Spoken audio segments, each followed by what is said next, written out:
Big ബാങ്ങിന് മുൻപ് എന്തായിരുന്നു? മിക്കവരിലും ഉണ്ടാകുന്ന ഒരു വലിയ ചോദ്യം തന്നെയാണ്. പക്ഷേ അതിനുത്തരം നൽകാൻ ബിഗ് ബാങ്ങിന് സാധിക്കുന്നില്ല.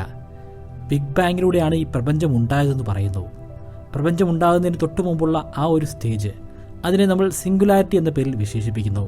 പ്രപഞ്ചത്തിൽ ഇന്ന് കാണാൻ സാധിക്കുന്ന സകല പദാർത്ഥങ്ങളും സകല ഊർജവും ആ സിംഗുലാരിറ്റിയിൽ ഉണ്ടായിരുന്നു. അവിടെ നിന്നാണ് ഈ പ്രപഞ്ചം എക്സ്പാൻഡ് ചെയ്ത് ഉണ്ടായി വന്നത്. ഇതാണ് ബിഗ് ബാങ് തിയറി പറയുന്നത്. പക്ഷേ ആ സിംഗുലാരിറ്റി പോയിന്റിന് മുൻപ് എന്താണെന്ന് പറയാൻ ബിഗ് ബാങ്ങിന് സാധിക്കുന്നില്ല.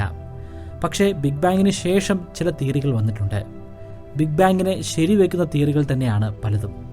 ആ തിയറികൾ ബിഗ് ബാങ്ങിന് മുൻപ് എന്തായിരുന്നു എന്ന് പറയുന്നുമുണ്ട്. അത്തരത്തിലുള്ള ചില ഹൈപ്പത്തറ്റിക്കൽ തിയറികളിലൂടെയാണ് ഇന്നത്തെ വീഡിയോയിലൂടെ നമ്മൾ കടന്നു പോകുന്നത്. ബിഗ് ബാങ്ങിന് മുൻപ് എന്തായിരുന്നു? ആദ്യ തിയറി മൾട്ടിവേഴ്സ് തിയറിയാണ്. വെസ്റ്റേൺ സിനിമകളിലും സീരീസുകളിലും താല്പര്യമുള്ളവർ മിക്കവാറും കേട്ടിട്ടുള്ള ഒരു പദം തന്നെയാണ് മൾട്ടിവേഴ്സ്. ഈ തിയറി അനുസരിച്ച് നമ്മൾ താമസിക്കുന്ന അല്ലെങ്കിൽ നമ്മൾ കാണുന്ന ഈ പ്രപഞ്ചം മാത്രമല്ല ഇവിടെയുള്ളത്. ഇതിനു വെളിയിൽ വേറെയും ലോകമുണ്ട്, വേറെയും നിരവധി പ്രപഞ്ചങ്ങളുണ്ട്. അവിടെയൊക്കെ ഇവിടെ നടക്കുന്നത് പോലുള്ള സംഭവങ്ങൾ നടക്കുന്നുമുണ്ട്. പക്ഷേ വ്യത്യസ്തമായിട്ടുള്ള രീതിയിലാണ് അവ നടക്കുന്നതെന്ന് മാത്രം. മൾട്ടിവേഴ്സിൽ തന്നെ നിരവധി തിയറികളുണ്ട്. എന്നാൽ ആ കൂട്ടത്തിൽ ഏറ്റവും പ്രശസ്തമായ തിയറി എറ്റേണൽ ഇൻഫ്ലേഷൻ തിയറിയാണ്. ഈ തിയറി അനുസരിച്ച് നമ്മൾ താമസിക്കുന്ന ഈ പ്രപഞ്ചം അതൊരു ബബിൾ തന്നെയാണ്. ആ ബബിൾ ഉണ്ടായി വന്നത് സ്പേസ് ടൈം പാച്ചിലൂടെയാണ്. സ്പേസ് ടൈമിൻ്റെ വളരെയധികം നനുത്ത ഒരു പ്രദേശം. ആ പ്രദേശത്ത് വലിയ രീതിയിലുള്ള എക്സ്പാൻഷൻ സംഭവിച്ചിട്ടാണ് ഇന്ന് കാണുന്ന ഈ പ്രപഞ്ചം ഇവിടെ ഉണ്ടായിരിക്കുന്നത്. എക്സ്പാൻഷൻ വീണ്ടും തുടർന്നു പോകുന്നതുമാണ്. ഇത്തരത്തിൽ നിരവധി പ്രപഞ്ചങ്ങളുണ്ട്. അവിടെയെല്ലാം സംഭവിക്കുന്നത് ഇതേ രീതിയിലുള്ള എക്സ്പാൻഷൻ തന്നെയാണ്. പക്ഷേ ഓരോ പ്രപഞ്ചത്തിലും വ്യത്യസ്തമായിട്ടുള്ള ഫിസിക്സ് നിയമങ്ങളാണ് സംഭവിക്കുന്നത്. ഇവിടെ മഴ കീഴ്പോട്ട് പെയ്യുമ്പോൾ മറ്റൊരു ലോകത്ത് നേരെ തിരിച്ചായിരിക്കും സംഭവിക്കുക. അവിടെ ഒരുപക്ഷെ കല്ലുമഴയായിരിക്കും പെയ്യുന്നത്. അതുമല്ലെങ്കിൽ അവിടെ ജലം പോലും ഉണ്ടായിരിക്കുകയില്ല. ജലത്തിന് പകരം അവിടെ മറ്റ് പല പദാർത്ഥങ്ങളുമായിരിക്കും ജീവജാലങ്ങൾ ജലമായി ഉപയോഗിക്കുന്നത്. വ്യത്യസ്തമായിട്ടുള്ള ടെലസ്കോപ്പുകളിലൂടെ നമ്മൾ പല സമയങ്ങളിലായി കണ്ടെത്തിയിട്ടുള്ള ഗ്രഹങ്ങളെക്കുറിച്ചോ അവിടുത്തെ സ്വഭാവത്തെക്കുറിച്ചോ ഒന്നുമല്ല നമ്മളിവിടെ പറയുന്നത്. അതെല്ലാം തന്നെയും നമ്മൾ ഈ പറയുന്ന ഒരു പ്രപഞ്ചത്തിൽ മാത്രം അടക്കം ചെയ്യപ്പെട്ടവയാണ്. മൾട്ടിവേഴ്സ് തിയറിയിൽ പറയുന്ന നമ്മുടെ പ്രപഞ്ചത്തിന് വെളിയിലുള്ള പ്രപഞ്ചത്തെ ഒരിക്കലും നമുക്ക് ടെലസ്കോപ്പ് ഉപയോഗിച്ച് കാണാൻ സാധിക്കുകയില്ല. കാരണം അത് മറ്റൊരു ഡയമെൻഷനിലാണ് നിലനിൽക്കുന്നത്. പക്ഷേ പ്രപഞ്ചത്തിൻ്റെ ഈ ബബിൾ എങ്ങനെയാണ് ഇവിടെ സൃഷ്ടിക്കപ്പെട്ടത്? അതാണല്ലോ നമ്മുടെ പ്രധാനപ്പെട്ട ചോദ്യം. ആ ചോദ്യത്തിൻ്റെ ഉത്തരം പറയാൻ ഈ തിയറിക്ക് സാധിക്കുന്നുണ്ട്. ഈ തിയറി അനുസരിച്ച് നിരവധി ബബിളുകളുണ്ട്. ആ ബബിൾസ് പരസ്പരം കൂട്ടിമുട്ടാറുമുണ്ട്. അത്തരത്തിൽ കൂട്ടിമുട്ടുന്ന സമയത്ത് പുതിയൊരു ബബിളിന് ജന്മം കൊടുക്കുകയാണ്. രണ്ട് ബബിളുകൾ കൂട്ടിമുട്ടുന്ന പ്രതിഭാസമാണ് ബിഗ് ബാങ്. അങ്ങനെയാണ് ഈ തിയറിയിൽ പറയുന്നത്. അത്തരത്തിൽ നിരവധി ബിഗ് ബാങ്ങുകൾ സംഭവിക്കുന്നുണ്ട്. ആ കൂട്ടത്തിലുള്ള ഒരു ബിഗ് ബാങ്ങിലൂടെയാണ് നമ്മുടെ ഈ പ്രപഞ്ചം ഉണ്ടായിരിക്കുന്നത്. എങ്ങനെയാണ് ഈ പ്രപഞ്ചം വികസിക്കുന്നത്? ആദ്യമുണ്ടാകുമ്പോൾ സ്പേസ് ടൈമിൻ്റെ ഒരു ചെറിയ പാച്ച് മാത്രമാണെന്ന് പറഞ്ഞു. പക്ഷേ സമയം കഴിയുന്നതനുസരിച്ച് ഇത് എക്സ്പൊണൻഷ്യലി വികസിച്ചുകൊണ്ടിരിക്കുന്നത് എന്ത് കാരണത്താലാണ്? അതിന് ഒരു ഉത്തരം പറയാൻ ഇതിന് സാധിക്കുന്നുണ്ട്. അതിൻ്റെ പിന്നിൽ ഒരു ഊർജ്ജമാണ് അടങ്ങിയിരിക്കുന്നത്. ആ ഊർജ്ജത്തിൻ്റെ പേരാണ് ഇൻഫ്ലേഷൻ. ആ ഊർജ്ജം ഒരിക്കലും അവസാനിക്കുന്നില്ല. അത് കൂടുതലായി ഇവിടെ സൃഷ്ടിക്കപ്പെട്ടുകൊണ്ടുമിരിക്കുകയാണ്. അതിനെയാണ് എറ്റേണൽ ഇൻഫ്ലേഷൻ എന്ന് പറയുന്നത്. ഒരിക്കലും നശിക്കാത്ത ഇൻഫ്ലേഷൻ എന്ന ഊർജ്ജം.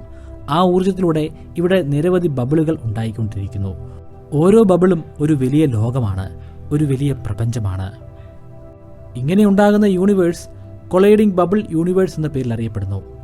ഈ ഹൈപ്പോത്തസിസ് തിയറി തന്നെ അറിയപ്പെടുന്നത് കൊളൈഡിംഗ് ബബിൾ തിയറി അല്ലെങ്കിൽ ബ്രെയിൻ കൊളീഷൻ തിയറി എന്ന പേരിലാണ്. പാരലൽ യൂണിവേഴ്സ് അല്ലെങ്കിൽ ബബിൾസ് ആണ് ഇപ്പോൾ കാണുന്ന പ്രപഞ്ചത്തെ സൃഷ്ടിച്ചതെന്ന് പറഞ്ഞു. അങ്ങനെയാണെങ്കിൽ ആദ്യമുണ്ടായ ആ ബബിൾസിനെ എന്താണ് സൃഷ്ടിച്ചത്? എറ്റേണൽ ഇൻഫ്ലേഷൻ തിയറി അനുസരിച്ച് ഈ ബബിളുകളെല്ലാം തന്നെയും ഇവിടെയുണ്ട്. പ്രപഞ്ചങ്ങൾ ധാരാളമായി ഇവിടെ എല്ലായ്പ്പോഴും ഉള്ളതാണ്. അതിനൊരു ഒടുക്കവുമില്ല, അതിനൊരു തുടക്കവുമില്ല. തുടക്കത്തിലേക്ക് പോകുന്നത് എല്ലായ്പ്പോഴും ഒരു വെല്ലുവിളി തന്നെയാണ്. ഇപ്പോൾ പ്രപഞ്ചം ഉണ്ടാക്കിയത് ഒരു ക്രിയേറ്റർ ആണെന്ന് തന്നെ എടുക്കാം, ഒരു സൃഷ്ടാവ്. അങ്ങനെയാണെങ്കിൽ നമുക്ക് പിന്നെയും ചോദിക്കാം, ആ സൃഷ്ടാവ് പ്രപഞ്ചത്തെ ഉൽപ്പാദിപ്പിക്കുന്നതിന് മുൻപ് എന്തായിരുന്നു അവിടെ സംഭവിച്ചുകൊണ്ടിരുന്നത്? എന്തായാലും ആ ഘട്ടത്തിൽ സൃഷ്ടാവ് മാത്രമേ ഉള്ളൂ. കാരണം സൃഷ്ടാവാണ് ബാക്കി എല്ലാത്തിനെയും സൃഷ്ടിച്ചത്. സൃഷ്ടിക്കുന്നതിന് മുൻപ് സൃഷ്ടാവ് എന്ത് ചെയ്തുകൊണ്ടിരിക്കുകയായിരുന്നു? എത്ര നേരം എന്ത് ചെയ്തുകൊണ്ടിരിക്കുകയായിരുന്നു? ഈ സൃഷ്ടാവ് തന്നെ എങ്ങനെയാണ് സൃഷ്ടിക്കപ്പെട്ടത്? അങ്ങനെയൊരു ചോദ്യം വരാതിരിക്കണമെങ്കിൽ നമ്മൾ മറ്റൊരു കോൺസെപ്റ്റിനെ കുറിച്ച് ചിന്തിക്കേണ്ടതായിട്ടുണ്ട്. അതാണ് സൈക്ലിക് കോൺസെപ്റ്റ് അല്ലെങ്കിൽ സൈക്ലിക് മോഡൽ. ഇനി നമ്മൾ പറയാൻ പോകുന്നത് മറ്റൊരു തിയറിയെക്കുറിച്ചാണ്. ഈ തിയറി അറിയപ്പെടുന്നത് എക്പൈറോട്ടിക് യൂണിവേഴ്സ് തിയറി എന്ന പേരിലാണ്. അതിനു പുറമെ സൈക്ലിക് മോഡൽ തിയറി എന്നൊരു പേര് കൂടി ഇതിനുണ്ട്. പ്രപഞ്ചത്തിൽ തന്നെ ഒരേ കാര്യങ്ങൾ വീണ്ടും വീണ്ടും ആവർത്തിച്ചുകൊണ്ട് തന്നെ ഇരിക്കുകയാണ്. ശരിക്കും പ്രപഞ്ചത്തിന് രണ്ട് രീതിയിലുള്ള ഫേസുകളാണ് ഉള്ളത്. ഒന്ന് എക്സ്പാൻഷനും മറ്റൊന്ന് കോൺട്രാക്ഷനും. നിലവിൽ എക്സ്പാൻഷൻ എന്ന ഒരു സ്റ്റേജിലൂടെ പ്രപഞ്ചം കടന്നുപോയിക്കൊണ്ടിരിക്കുകയാണ്. അതായത് പ്രപഞ്ചം വികസിച്ചുകൊണ്ടിരിക്കുകയാണ്. കഴിഞ്ഞ 1380 കോടി വർഷമായി അത് സംഭവിക്കുന്നു. ഈ തിയറി അനുസരിച്ച് ബിഗ് ബാങ് ശരി തന്നെയാണ്. ബിഗ് ബാങ്ങിലൂടെ ഈ പ്രപഞ്ചം വികസിച്ചുകൊണ്ട് തന്നെ ഇരിക്കുകയാണ്. പക്ഷേ ഒരു ഘട്ടം കഴിയുമ്പോൾ ഈ പ്രപഞ്ചം ചുരുങ്ങാൻ തുടങ്ങും. ചുരുങ്ങി ആ ഒരു സിംഗുലാരിറ്റിയിലേക്ക് എത്തിച്ചേരുന്നു. അവിടെ നിന്ന് വീണ്ടും പ്രപഞ്ചം വികസിക്കുന്നതാണ്. ഇതിങ്ങനെ വീണ്ടും വീണ്ടും ആവർത്തിച്ചുകൊണ്ട് തന്നെ ഇരിക്കുന്നു. പ്രപഞ്ചം കോൺട്രാക്ഷൻ ഫേസിലൂടെ കടന്നു പോകുമ്പോൾ അത് ചുരുങ്ങി ഒരു പെർട്ടിക്കുലർ സ്റ്റേജിലേക്ക് എത്തിച്ചേരുന്നു. അവിടെ ബിഗ് ക്രഞ്ച് എന്ന ഒരു പ്രതിഭാസം നടക്കുകയാണ്. അത് വലിയൊരു പൊട്ടിത്തെറിയാണ്. ആ പൊട്ടിത്തെറിയാണ് ബിഗ് ബാങ്ങിൻ്റെ തുടക്കം. അതിനെ തുടർന്ന് വലിയ രീതിയിലുള്ള എക്സ്പാൻഷൻ ഇവിടെ സംഭവിക്കുകയാണ്. ഇങ്ങനെ എക്സ്പാൻഡ് ചെയ്തുകൊണ്ടിരിക്കുന്ന പ്രപഞ്ചം പിന്നെ എങ്ങനെയാണ് കോൺട്രാക്ഷൻ എന്ന ഫേസിലേക്ക് എത്തിച്ചേരുന്നത്? അതിന് മാക്സിമം എൻട്രോപ്പിയിൽ എത്തിച്ചേരേണ്ടതായിട്ടുണ്ട്. പ്രപഞ്ചം എക്സ്പാൻഡ് ചെയ്യുന്നതനുസരിച്ച് അതിൻ്റെ താപനിലയും കുറഞ്ഞു വരുന്നതാണ്. അങ്ങനെ കുറഞ്ഞ് ഒരു ഘട്ടം എത്തുമ്പോഴേക്കും ഇവിടെയുള്ള എൻട്രോപ്പി ഏറ്റവും ഉയർന്ന സ്റ്റേജിലേക്ക് എത്തിച്ചേരുന്നു. ആ ഘട്ടത്തിലാണ് കോൺട്രാക്ഷൻ്റെ ആരംഭം. ഇവിടെ സിംഗുലാരിറ്റി എന്ന ഒരു വലിയ ചോദ്യത്തെ നമുക്ക് ഒഴിവാക്കാൻ സാധിക്കും. സിംഗുലാരിറ്റിക്ക് മുൻപ് എന്ന ചോദ്യത്തിൻ്റെ ഉത്തരം എന്താണ്? പ്രപഞ്ചം തന്നെയാണ്. സിംഗുലാരിറ്റിക്ക് ശേഷം സംഭവിക്കുന്നത് പ്രപഞ്ചം തന്നെയാണ്. രണ്ടിനും ഇടയിൽ സംഭവിക്കുന്നത് എക്സ്പാൻഷനും കോൺട്രാക്ഷനും മാത്രമാണ്. അതിലൂടെ പ്രപഞ്ചം വീണ്ടും വീണ്ടും ആവർത്തിച്ചുകൊണ്ട് തന്നെ ഇരിക്കുന്നു. അതിനു മുൻപ് എന്തായിരുന്നു എന്ന ചോദ്യത്തിനെ ബ്രേക്ക് ചെയ്യാൻ സാധിക്കുന്നത് ഈ സൈക്ലിക് മോഡൽ തന്നെയാണ്. പക്ഷേ ഇത് ഇതുവരെയും തെളിയിക്കാൻ നമുക്ക് സാധ്യമായിട്ടില്ല. ഇതുമായി ബന്ധിപ്പിച്ച് നമുക്ക് മറ്റൊരു തിയറി കൂടി പറയാം. എക്സ്പാൻഷനും കോൺട്രാക്ഷനും സംഭവിക്കുന്നു എന്ന് പറയുന്ന മറ്റൊരു തിയറി. ഇത് സ്ട്രിംഗ് തിയറിയുടെ ഉള്ളിൽ തന്നെ വരുന്ന ഒരു വകഭേദമാണ്. ഈ തിയറി അനുസരിച്ച് ബിഗ് ബാങ്ങിന് മുൻപ് എന്താണെന്ന് നമുക്ക് പറയാൻ സാധിക്കും. അതിനു മുൻപ് കോൺട്രാക്ഷനാണ്. ഇവിടെ എക്സ്പാൻഷൻ സംഭവിക്കുമ്പോൾ സിംഗുലാരിറ്റിയിൽ എന്തായിരുന്നു സംഭവിച്ചുകൊണ്ടിരുന്നത്? അല്ലെങ്കിൽ സിംഗുലാരിറ്റിക്ക് മുൻപ് എന്താണ് സംഭവിച്ചുകൊണ്ടിരുന്നത്? ആ സമയത്ത് പ്രപഞ്ചം കോൺട്രാക്റ്റ് ചെയ്തുകൊണ്ടിരിക്കുകയായിരുന്നു. ബിഗ് ബാങ്ങിന് ശേഷം അത് എക്സ്പാൻഡ് ചെയ്യാൻ തുടങ്ങി. ബിഗ് ബാങ്ങിന് തൊട്ട് മുൻപ് അത് കോൺട്രാക്റ്റ് ചെയ്തുകൊണ്ടിരിക്കുകയായിരുന്നു. സിംഗുലാരിറ്റിക്ക് ഉള്ളിൽ തന്നെ കടന്ന് അത് കോൺട്രാക്റ്റ് ചെയ്യുകയാണ്. ഇവിടെ നമ്മൾ ഇപ്പോൾ പറഞ്ഞ 3 തിയറികൾ, ആ 3 തിയറികളും തികച്ചും ഹൈപ്പത്തറ്റിക്കലായിട്ടുള്ള തിയറികളാണ്. ഇതിൻ്റെ പിന്നിൽ ചില മാത്തമാറ്റിക്കൽ മോഡലുകൾ ഉണ്ടെന്നുള്ളത് വാസ്തവമാണ്. പക്ഷേ ഇതിൽ കൂടുതലുമുള്ളത് നമ്മുടെ ഊഹാപോഹങ്ങളാണ്. ആ ഊഹാപോഹങ്ങളും പിന്നെ അതിൻ്റെ ഉള്ളിലേക്ക് അല്പം മാത്തമാറ്റിക്സും കൂടെ ചേരുമ്പോഴാണ് ഈ തിയറികൾ ഉണ്ടാകുന്നത്. പക്ഷേ ബിഗ് ബാങ് എന്ന് പറയുന്നത് ഒരു ഹൈപ്പത്തറ്റിക്കൽ തിയറിയല്ല, അതൊരു സയൻറ്റിഫിക് തിയറിയാണ്. അതിന് ഒരുപാട് തെളിവുകൾ നമ്മുടെ പക്കലുണ്ട്. കോസ്മിക് മൈക്രോവേവ് ബാക്ക്ഗ്രൗണ്ട് റേഡിയേഷൻ അതിൻ്റെ ഏറ്റവും വലിയ തെളിവാണ്. നോബൽ സമ്മാനം വരെ ലഭ്യമായ ഒരു വലിയ കണ്ടെത്തലായിരുന്നു. അതാണ് ബിഗ് ബാങ്ങിൻ്റെ അടിത്തറ തന്നെ. അതിനെക്കുറിച്ച് വിശദമായി നമ്മളിവിടെ പറയുന്നില്ല. മുമ്പൊരിക്കൽ ഇതിനെക്കുറിച്ച് ഡീറ്റെയിൽഡ് ആയിട്ട് ഒരു വീഡിയോ നമ്മൾ ചെയ്തിരുന്നു. ബിഗ് ബാങ് എന്തുകൊണ്ട് ശരിയാണ്, എന്താണ് CMBR അല്ലെങ്കിൽ കോസ്മിക് മൈക്രോവേവ് ബാക്ക്ഗ്രൗണ്ട് റേഡിയേഷൻ, അതിന് എങ്ങനെയാണ് നോബൽ സമ്മാനം ലഭ്യമായത്, അത് എങ്ങനെയാണ് ശരിയാണെന്ന് നമുക്ക് പറയാൻ സാധിക്കുന്നത്, അത് എങ്ങനെയാണ് ബിഗ് ബാങ്ങിൻ്റെ ഏറ്റവും വലിയ എവിഡൻസായി മാറുന്നത്. ഈ വീഡിയോയുടെ ലിങ്ക് മുകളിൽ ഐ ബട്ടണിൽ കൊടുക്കുന്നുണ്ട്. താല്പര്യമുള്ളവർക്ക് കാണാവുന്നതാണ്. ഒരു ആസ്ട്രോണമർ അല്ലെങ്കിൽ ആസ്ട്രോഫിസിസിസ്റ്റ് ആവുക എന്നത് നിരവധി ആളുകളുടെ ആഗ്രഹമാണ്. പക്ഷേ നിർഭാഗ്യവശാൽ നമ്മുടെ നാട്ടിൽ അതിനുള്ള അവസരമില്ല. അതിനൊരു മാറ്റം സൃഷ്ടിക്കാൻ ശ്രമിക്കുകയാണ് ബ്രൈറ്റ് കേരളൈറ്റ്. ബ്രൈറ്റ് കേരളൈറ്റിൻ്റെ സ്വന്തം വെബ്സൈറ്റിൽ അഡ്വാൻസ്ഡ് ആസ്ട്രോഫിസിക്സിൽ ഒരു കോഴ്സ് നടന്നുകൊണ്ടിരിക്കുകയാണ്.